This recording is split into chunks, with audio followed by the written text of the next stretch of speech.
Electricity in Cities Skylines 2 can be quite complicated, especially because they are throwing a lot of buildings at you which are producing electricity. So the big question is, where do you get the most bang for your buck? AKA, where do you get the most electricity for the money you spent? And we have a lot to talk about, so let's jump right into it. The first question is, which of the two starter buildings are the most efficient one? The wind turbine or the small coal power plant? And the answer is the wind turbine.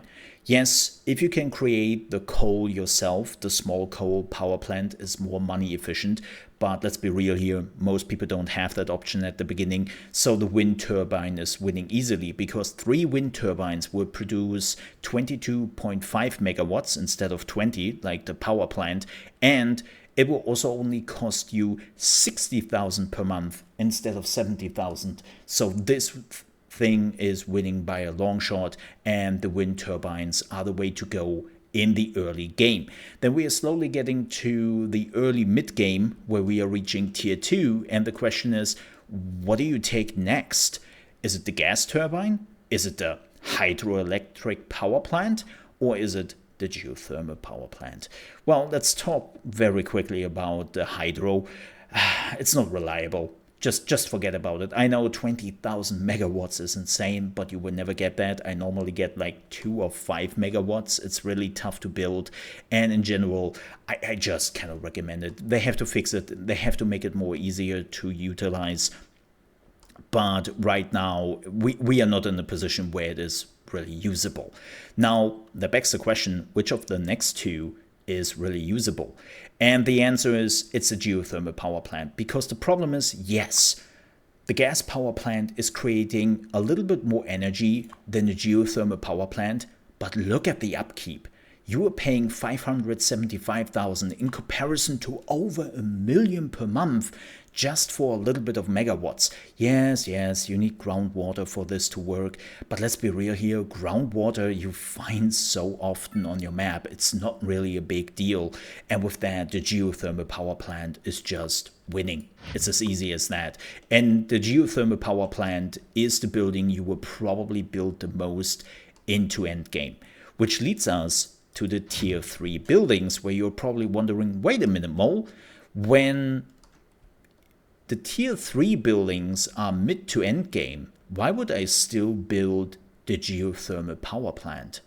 Well, because it is a little bit more complicated on how this works.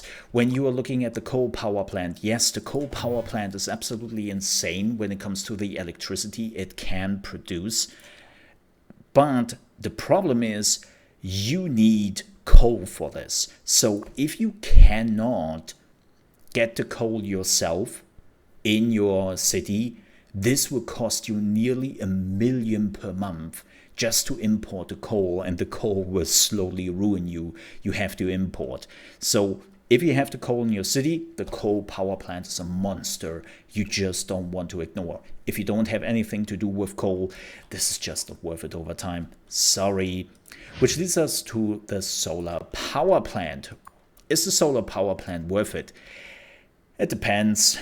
Like, you can see that you need a lot of sunshine for it, and there are too many months where you don't have that. So what you need is you need the emergency battery station, but that means you have to build more buildings, which will cost you more per month, and so the whole money to electricity efficiency is going out of the window you might think you get with the solar power plant.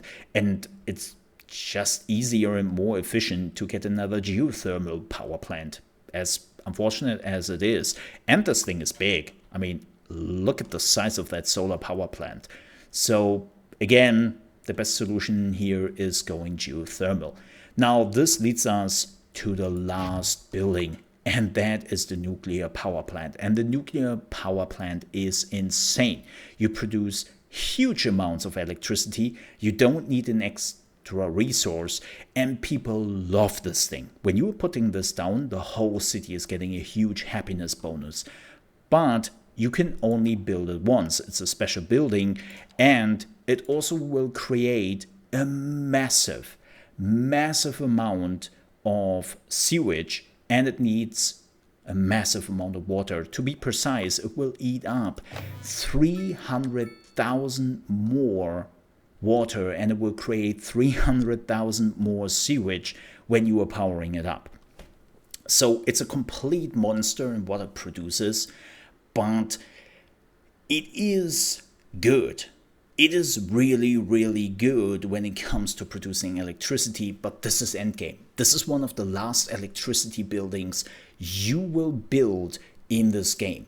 So you don't really have to think about it for 90% of your game. And when you're getting to the point where you need tons of water for it and also create tons of sewage, then you're already so much in the end game. You can see right here, right now, a jump forward.